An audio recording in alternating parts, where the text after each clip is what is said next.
This morning, fans and co-stars are mourning the shocking death of Malcolm Jamal Warner, the actor best known as Theo Huxtable on the Costa Rican. Officials say Warner drowned Sunday afternoon in the province of 54-year-old was swept away by the sea's current before bystanders were able to pull him out of the water, but he had no vital signs. The internet has been shocked by the devastating news of Malcolm Jamal Warner's sudden death. But hold on. Because the story isn't as straightforward as it first seemed. At first, it was reported as nothing more than a freak accident. But new details are surfacing that have fans questioning everything. From what we're hearing, Malcolm's family has been quietly battling behind the scenes, holding back certain information until now. They're done staying silent, and the claims coming out are absolutely chilling. Some insiders are suggesting that Malcolm may not have simply passed away, but they believe he might have been targeted. And when you look at the timing, it almost feels a little too perfect to be a coincidence. Even more unsettling, just days before his death, Malcolm reportedly shared cryptic warnings with those close to him. If what's being said is true, this wasn't some random accident. It was planned. You know, life is out here lifing. Right, for me and for everybody else. But just wanted to remind you as I remind myself that no matter what's going on, there's always a reason to smile.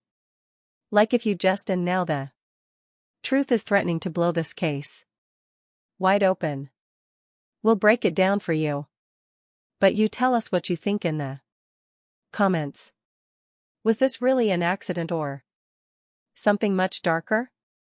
Malcolm's passing shocked the world because on the surface, there were no warning signs. The official report claims he drowned while swimming at Clay Beach in Costa Rica during a family vacation. Now, that beach already has a reputation for its rough waters and dangerous undercurrents. And sources say those same conditions were present on the day Malcolm went for a swim. Authorities say bystanders rushed to help when they saw him struggling. But by the time Costa Rica's Red Cross arrived, it was too late. He was pulled from the water, unresponsive, and later declared dead. Local police were quick to dismiss any rumors of foul play, calling it a tragic accident and nothing more. But here's where things take a turn. While the public was still trying to process the heartbreaking news, Malcolm's inner circle was already raising red flags.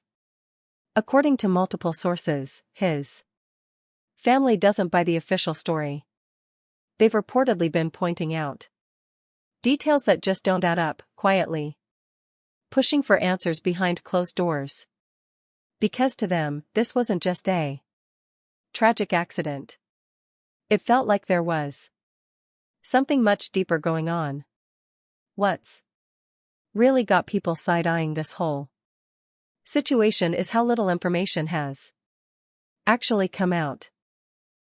And honestly, that's weird. We're talking about Clay Beach here. It's not some hidden private stretch of sand. This place is usually packed with tourists, locals, and casual beachgoers. So, how is it that not one single person, managed to capture a photo, a video, or even share a detailed eyewitness account? Now, sure, you could argue that it's inappropriate to record someone in such a tragic moment. And in a perfect world, people would have the decency to put Their phones down, but let's be real. When has the internet ever followed that rule, especially when a celebrity is involved? Usually, whether it's out of shock, clout chasing, or just sheer curiosity, somebody hits record. Yet, here we've got nothing. Not a single blurry clip, not even a random beachgoer posting a second-hand story about what they saw.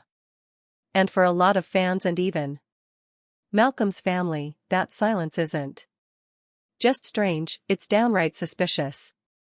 And then there's the lifeguard situation, or should we say the lack of lifeguards. Reports confirm that there weren't any on duty that day, with the Caribbean Guard blaming it on resource issues. But here's the kicker. This same beach has been flagged as dangerous for years. They knew about the strong currents, so why wasn't anyone patrolling?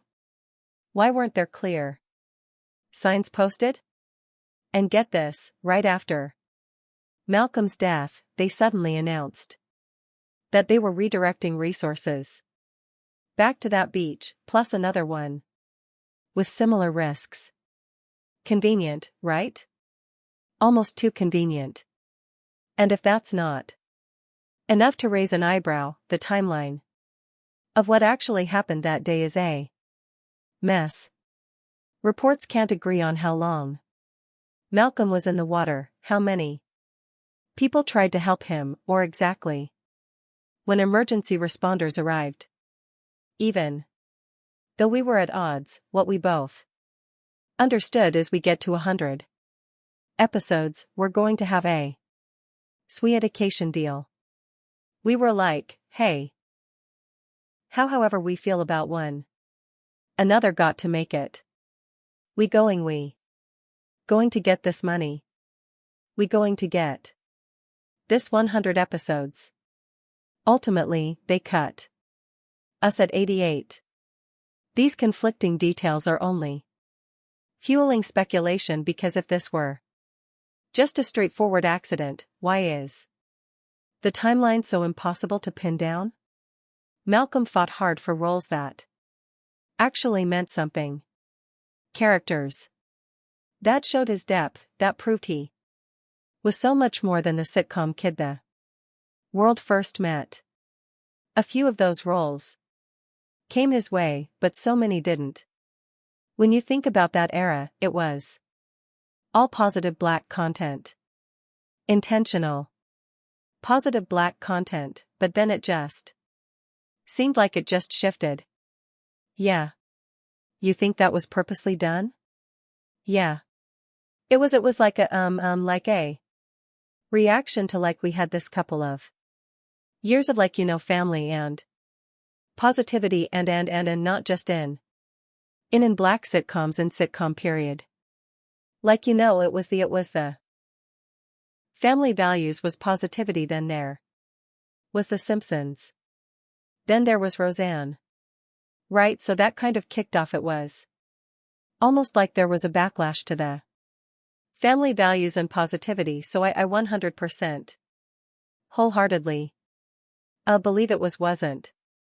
And underneath all the professional frustration, there was something else. Something he never talked about out loud. In the year leading up to his death, something in him had shifted. He never announced it, never made it public. But privately, he'd been dealing with these episodes of chest tightness. He'd brush it off every time, blaming it on stress or just getting older. He'd laugh it away, call it exhaustion. Anything but serious. Because they were tired. They were tired of me fighting with the writers about their writing, and then they were tired of Eddie's shenanigans, which whatever I mean, just Eddie is. His wife begged him to see a doctor over and over again. She pleaded he'd nod. Promise he would, and then change the Subject whether it was pride, fear, or simply not wanting to seem vulnerable.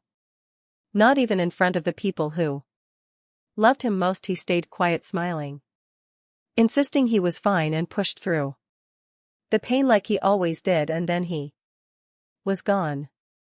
After his death, when she spoke to the Costa Rican authorities about the autopsy, they gave her the official cause: asphyxiation by submersion, drowning. But buried in that report was one small detail. The doctors had noted an irregular heart rhythm. It wasn't conclusive, not enough to call it the cause, but there was a quiet, nagging piece of information that wouldn't let her rest. Maybe it wasn't just the ocean. Maybe something inside of him gave out before the waves ever touched him. Like any other caring and concerned wife, she couldn't stop replaying the questions in her head. Did his heart fail first? Was there something he never told her? She'd never know for sure. But what she did know was what she'd always known: that Malcolm carried so much more than he ever let anyone see. Quiet burdens, private struggles, heavy secrets only he knew how to hold. And now she was the only one left who could carry the truth. When his body was flown home, everything became chaotic. Phone calls, reporters, producers chasing sound bites, old co-stars asking for statements, friends dropping by with flowers and stories. It all blurred into one endless, unbearable noise. But what really sent fans into a tailspin was the timing of Malcolm's death itself. Just 2 days before the drowning, he released what would be his now final podcast episode, Not All Hood. In it, he opened up about survival, Black identity, and breaking free from stereotypes. Right. It was a miserable experience. Oh no.